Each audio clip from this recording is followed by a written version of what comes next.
Hello and welcome again to Helping Humins, a video podcast by me, Misty J. Zanger. And I wanted to add a part 2 to my part 1 for my first episode and the introductions to what this whole thing's about and a little bit more about who I am and what has drawn me to you all. And I'm looking forward to the journey as well as learning more. I didn't realize how much I loved learning. Being a teacher, that's one of the biggest things you get to do all the time is learn. And you get to educate, and that ingrains that learning. You get to adjust it, relearn, grow, expand, evolve. And I get such thrills and highs really off of that experience. So I did that. And I will continue to do that. When I left public teaching as an official high school educator, my mom had a real struggle with so you're no longer a teacher? All that education and all those years were kind of like, they're for naught now? And I said to her, no, I don't think so. I think all of that built me to who I am now, today. And also, it allowed me to, again, just evolve, grow, and be the awesome human I am today. So I will always be a teacher. I hope I always learn and am willing to just branch out to new ways of knowing, experiences, people, places, all the things. So, that being said, I am a self-help seeker.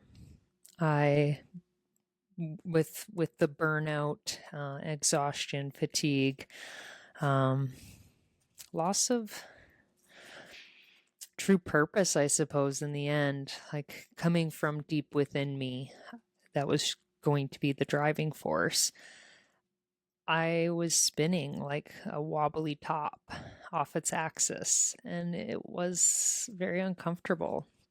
So I sought all sorts of modalities and people and professions, and some you wouldn't even call maybe professions or professionals, but they knew what they knew to be true, and they were willing to share their knowledge and experiences and resources with me. So from psychics to trauma-informed coaches, life coaches, everyday friends, whether they were still in the education system and learning that they too had plights and major issues with overwhelm, exhaustion, and some hardcore cases of burnout as well at all sorts of levels, all sorts of age levels of students that they were working with. And they were also all sorts of people from different capacities within education, from educational assistants to the teachers to the administrators. So it's unfortunately a plague that can leave no one unscathed, and you really have to do your own due diligence. And I'm not sure the post-secondary education realm covers the area of boundaries and burnout enough to really set future educators up for success, because there is still that gaslighting of, you're a superhero, you wear the cape, you'll be okay because you love to do this. That only can get you so far. And I think even when I graduated from university, which was 2008, there was a statistic, and I'm pretty sure it's probably higher now, but it was like 50% of us first year, second year teachers weren't going to make it within those first 1 or 2 years. 50% of us, we're no longer going to be in the education system. And they're still willing to take your money, put you through the 4, 5, 6 years, and tell you that statistical fact.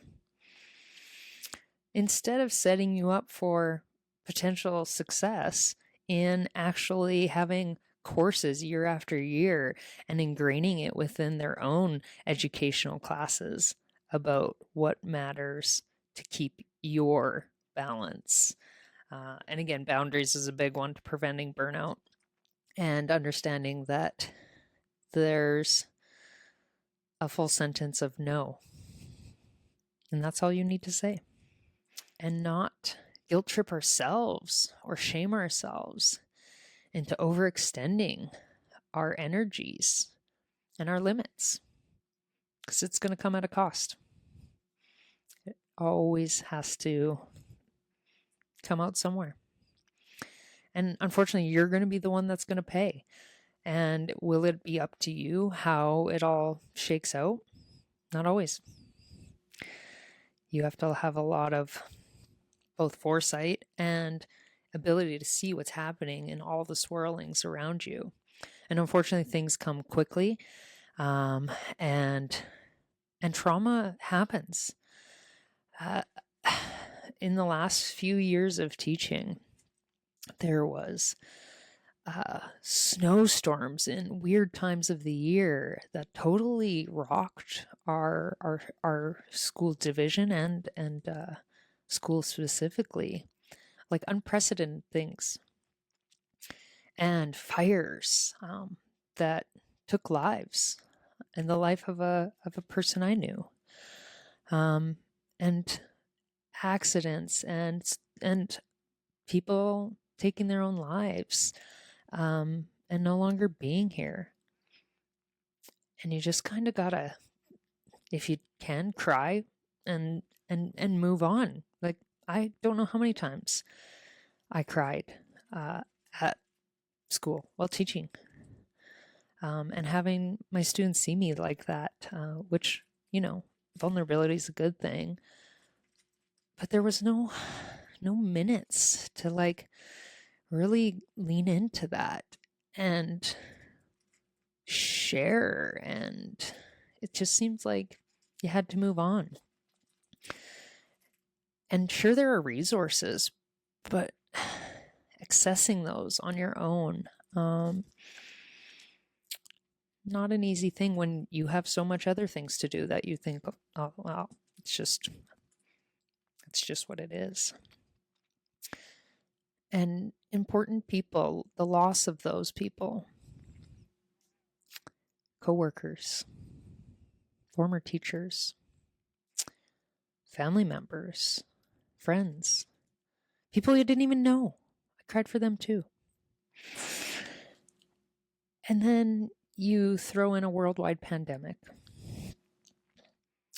and that was utter chaos. Don't get me wrong, I enjoyed a lot of parts of being shut down and the slowdown that came with some components of that. And I really did. That was probably what kept me going for as long as I did, because I needed the slowdown. I really enjoyed teaching like this with my students, and we were able to do different things. Was it the best? No, but I saw the good sides more than I saw the negatives, and I enjoyed it. It was just a cool, different way. I taught phys ed, and I could teach students in their own spaces for doing yoga and other physical activity, or say, hey, go hit up a park, go for a walk. Those are things that you can't always do in the traditional in-school gym class.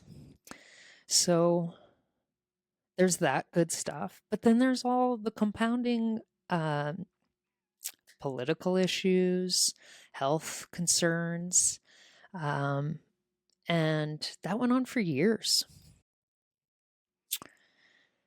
Coupled with a few other incidences that I'm just not going to name right now, messes a person up. And that trauma compounds, and lives in you. And if you're told, like, don't talk about it, or suck it up, or we're just moving on, it's even harder. And it has to come out somehow.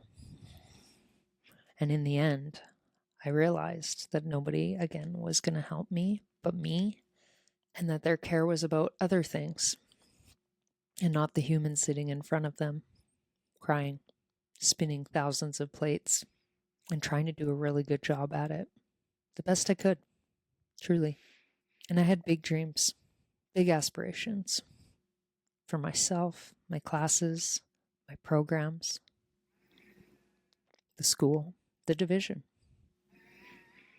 the community, the world at large.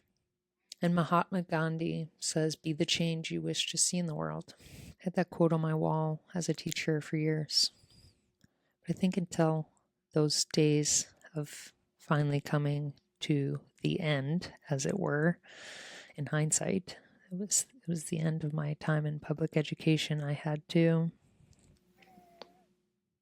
be that for myself. I had to step back, say, I can't keep going like this. And I miss so many components of it. Obviously, not all. Coaching is a big one. Oh, I was scared at first, very intimidated. There was some really legendary coaches that really did well. I admired them, and I held myself to their standard. And they took years to hone their craft. And I was just baby giraffing. And eventually, especially post-pandemic, when we came back together, the world had changed for me. And I started to think differently. It wasn't just about the game anymore.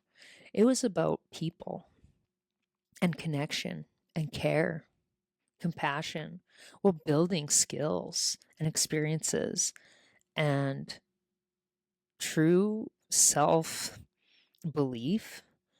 And now that I've seen Ted Lasso, I can see what it is I was doing, and seeing the potential in people and giving them the opportunity to have successes.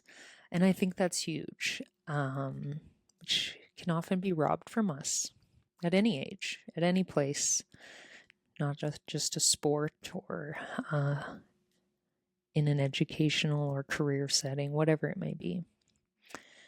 There are injustices, and I tried not to be the bearer of those and inflict them on others. So I ran really one big high school girls basketball team, and I enjoyed it a lot.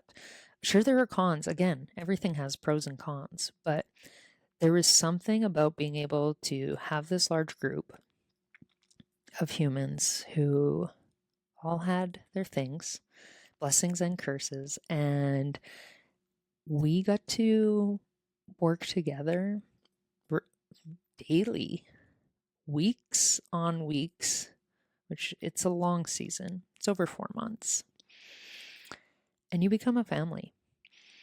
And I, in hindsight, thinking back, how many times did we try and lift up the person that was struggling or had their confidence so in the tanks?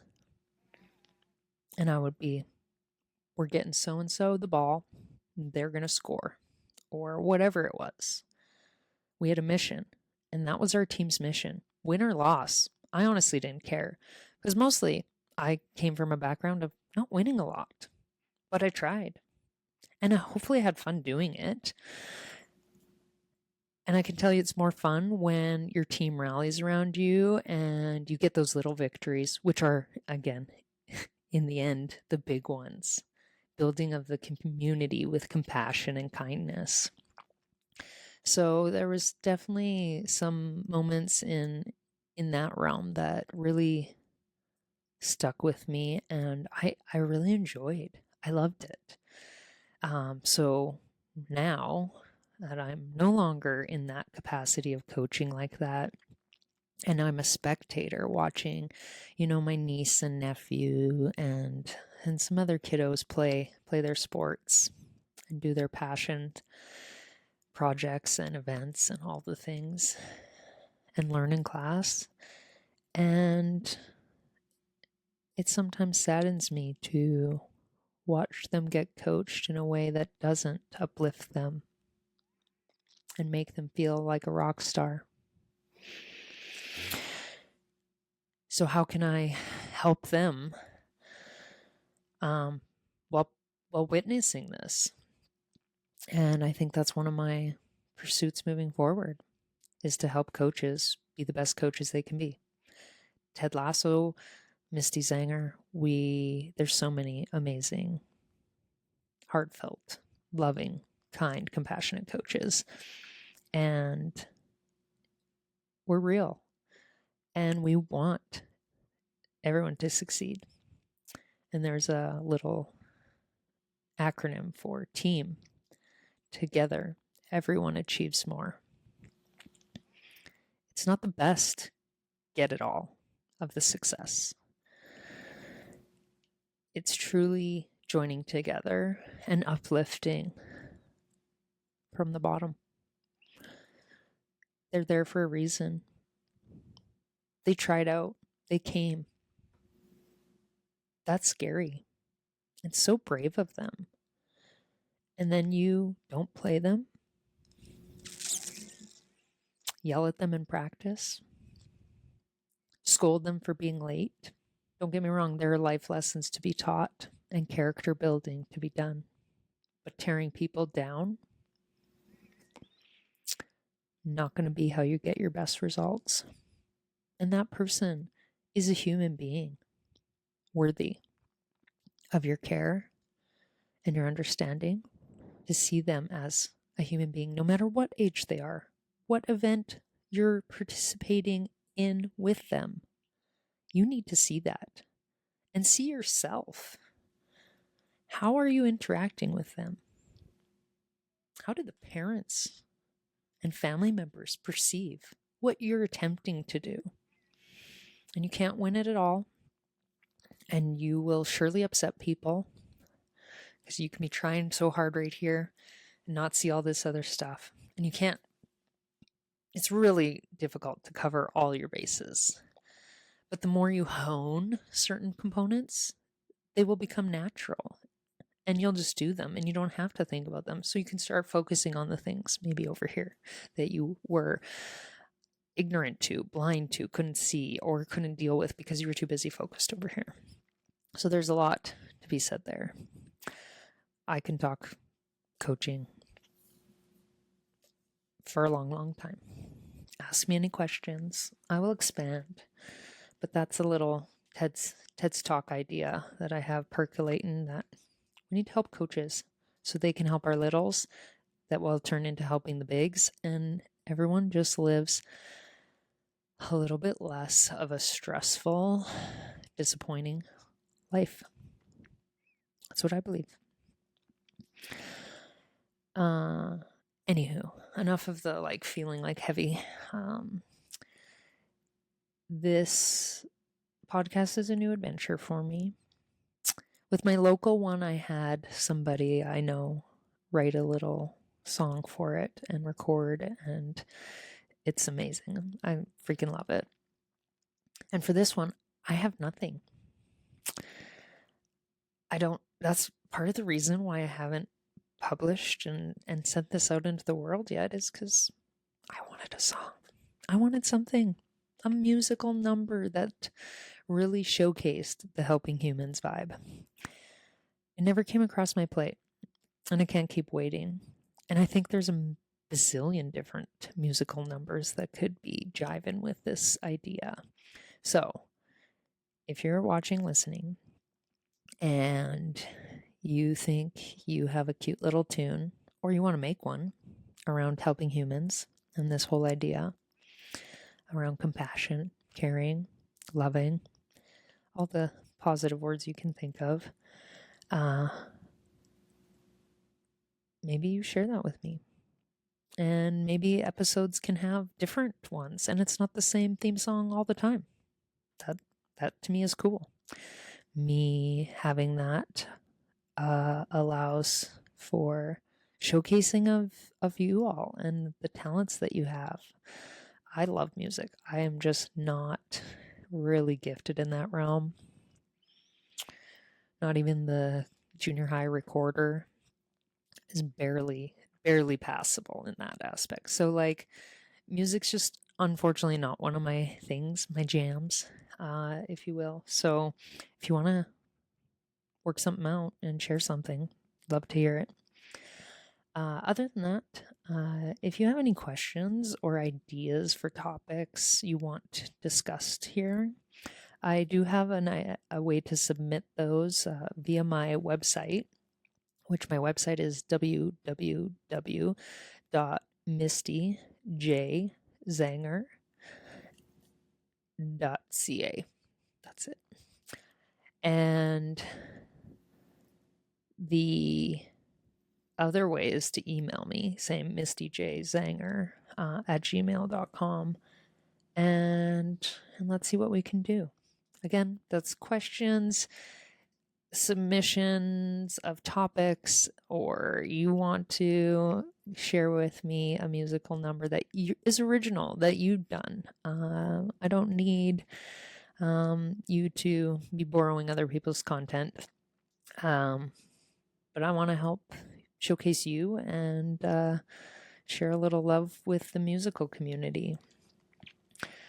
So I hope you have a blessed day and that you can help another human at least one time today. Find out the opportunities in front of you and seize it. We have them all the time. We just have to take a chance and say, yeah, I'm gonna pay for that coffee, or I'm gonna hold open that door, or I'm gonna go out of my way to shovel their walk if they have snow, or cut their grass if it's overgrown. Like whatever, there's so many ways to give service to others that even cost you nothing but some time and energy. And I promise you, it will pay you back. And not just good feelings, but you're going to build a ripple effect, and that person's life and everyone else's will expand and grow into the positive realm. So that would be my challenge to you, to seek out opportunities to help others.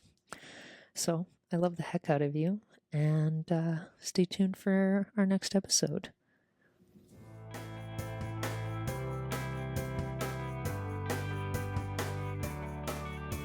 Thank you so much, lovely human, for listening to the Helping Humans podcast, which is created, hosted, and produced by Misty J. Zanger and is a Mystified Productions podcast.